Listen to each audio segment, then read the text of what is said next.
kaum muda, remaja serta anak-anak, serta seluruh umat Allah yang terkasih. Kini tibalah kita semua pada satu titik yang menentukan. Sebentar lagi kita segera mengakhiri kegiatan Festival Golokoe ini. Inilah satu momentum indah ketika semua berkumpul bersama dalam satu perayaan Ekaristi, perayaan keselamatan. Kita telah larut dalam berbagai kegiatan yang memperjumpakan kita satu sama lain. Kita telah bersaksi bahwa sesungguhnya tak ada dinding-dinding pemisah di antara kita, sebab kita telah berkarib ria dalam semangat kasih persaudaraan dan dalam semangat kekeluargaan. Di antara kita semua pun tak ada lagi jurang-jurang lebar dan mendalam yang tak mungkin terseberangi. Sebab kita semua telah terhubung oleh jembatan kasih, dan kita semua telah melewatinya dengan penuh sukacita, spontan, dan sungguh menebalkan harapan kita. Di hari-hari ceria ini, kita bertarung untuk menunjukkan seluruh diri kita yang terbuka. Itulah kepribadian masing-masing kita yang hospitable dan welcome satu dengan yang lain. Kehadiran kita semua dengan berbagai kegiatan pengusungan nilai-nilai kehidupan bersama juga ingin menunjukkan bahwa Gema pariwisata dengan segala konstelasinya punya dampak yang menyeluruh bagi kehidupan kita. Gema pariwisata mesti meningkatkan derajat hidup kita sebagai manusia yang berciri fisik jasmani, rohani, dan spiritual. Segenap ibu bapak, saudara dan saudari terkasih, sejak beberapa hari yang lalu kita larut dalam penyelenggaraan Festival Golokoe. Saya mengajak kita sekalian semua dalam nada iman spiritual merenungkan apa makna bagi kita dalam terang bacaan-bacaan kitab suci yang baru saja kita dengar sore hari ini. Yang pertama, kita hidup dalam zaman yang semakin maju dan berkembang. Saya coba tafsirkan saja bahwa segala kemajuan yang kita alami diibaratkan sebagai zaman yang berselubung matahari dengan aura bulan bercahaya, dengan segala mahkota keberhasilan. Anak-anak zaman now dilahirkan dan dibesarkan tak seperti di era puluhan tahun lalu. Keadaan yang berkembang membuat kita semua merasa berbangga sebagai anak bangsa ini. Namun ingatlah, kita tak pernah luput dari alam seekor naga merah padam yang menantang kita sekalian. Situasi yang berkembang di satu sisi membentangkan harapan hidup yang lebih mudah, namun di sisi lain dia menantang setiap kita dalam pembentukan kemanusiaan kita, yakni pembentukan mental, spiritual, dan terutama pembentukan iman kita. Kaum muda pasti tahu apa yang disebut sebagai culture shock, shock budaya, atau juga teror teknologi. Itu terjadi ketika perubahan yang sekian cepat tidak diimbangi dengan persiapan diri yang integral. Kita hadapi apa yang disebut krisis budaya, krisis nilai, krisis moral, dan juga kita alami krisis iman. Berbagai krisis yang mendera itu mungkin dapat diumpamakan sebagai alam naga merah padam itu. Tetapi kita sejatinya tidak boleh digentarkan oleh alam naga merah padam itu. Orientasi budaya yang benar dan tangguh dapat menuntun kita semua. Misalnya, menuju pada kekayaan nilai-nilai budaya. Katakan saja seperti kearifan lokal yang meneguhkan citra jati diri pribadi dan cita rasa kebersamaan kita. Selama hari-hari ini, kita menunjukkan betapa dalam pagelaran seni dapat ditambang sekian banyak rasa cinta budaya yang memancarkan beragam kearifan lokal.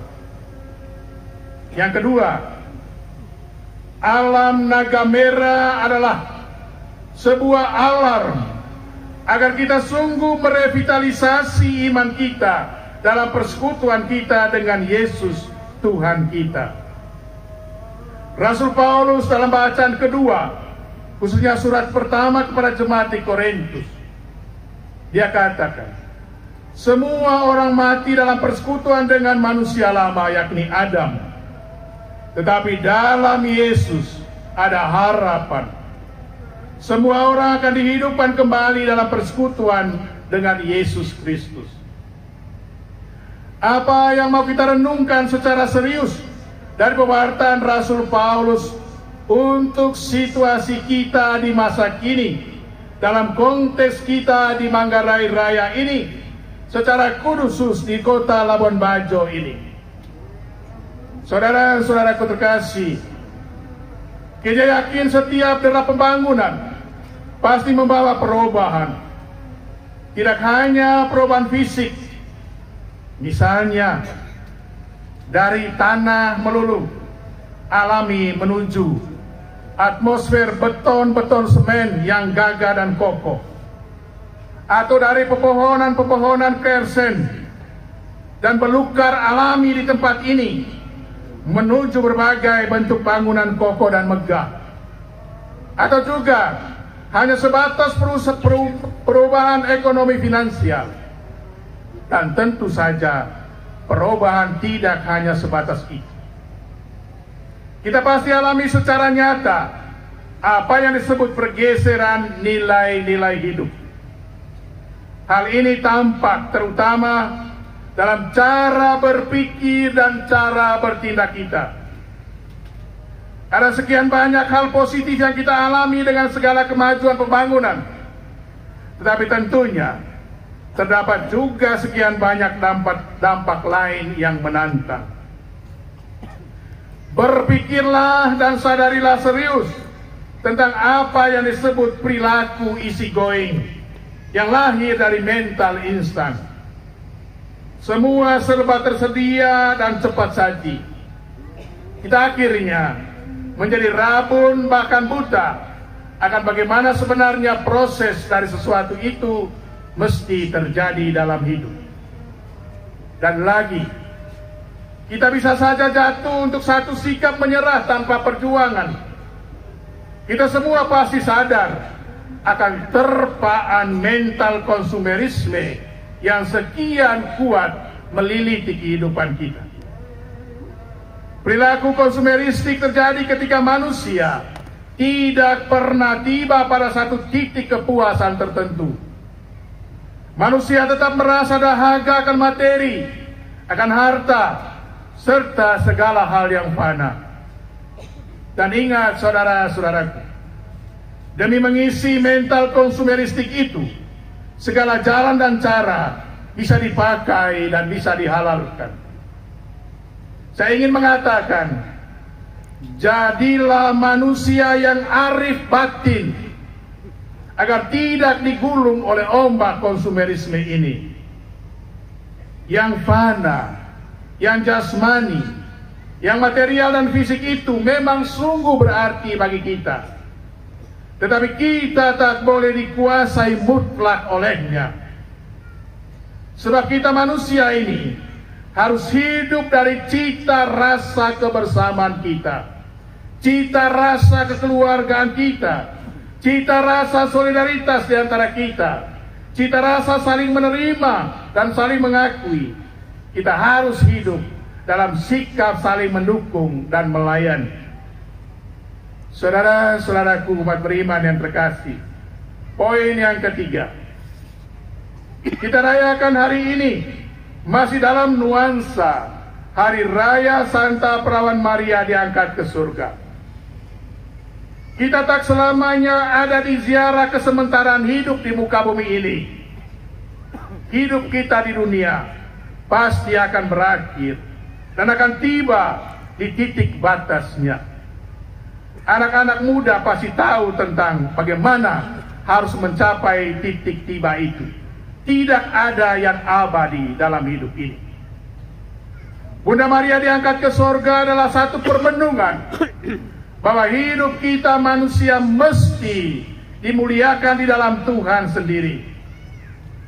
Sebagaimana Bunda Maria diangkat ke dalam kemuliaan sorgawi, seperti itulah titik akhir cita-cita iman kita. Bunda Maria, karena hubungannya yang istimewa dengan Kristus putranya, telah menjadi harapan bagi kita sekalian. Namun saudara-saudaraku terkasih, tetap ada pertanyaan. Kita pasti dimuliakan Tuhan dalam iman yang berbuah.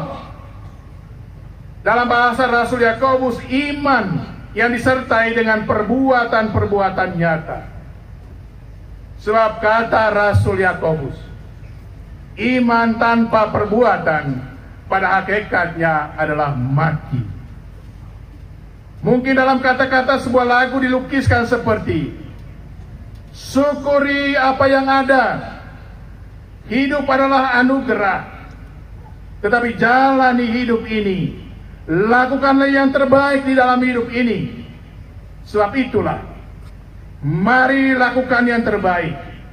Tetapi seturut Rasul Paulus, kita semua dapat melakukan yang terbaik jika melakukan semuanya di dalam kasih.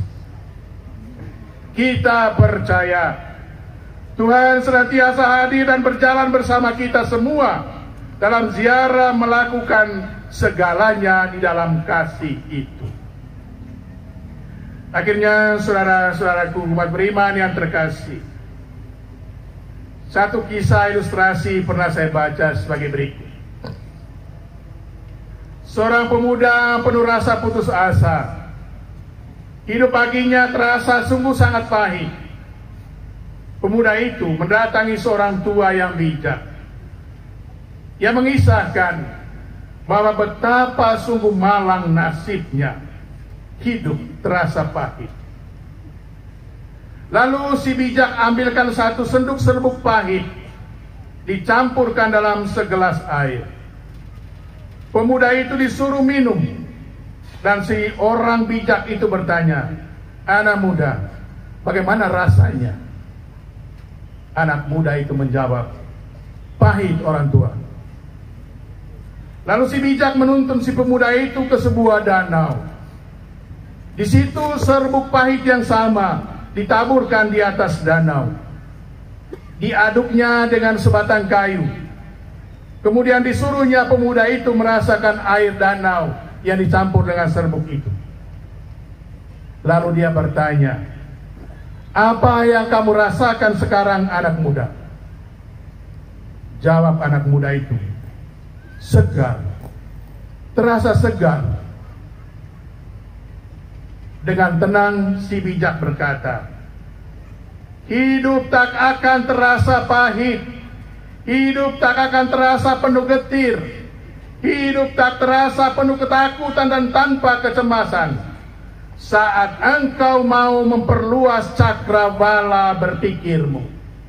Ketika engkau memperluas jangkauan hatimu menjangkau saudara-saudaramu yang lain."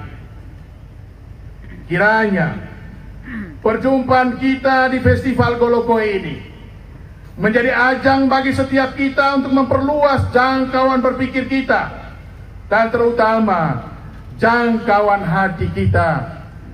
Kita memperluas seluruh kepribadian kita sebagai warga masyarakat, sebagai warga yang percaya kepada Tuhan. Yang kita imani ialah Tuhan kita, Yesus Kristus. Tuhan memberkati kita sekalian. Amin.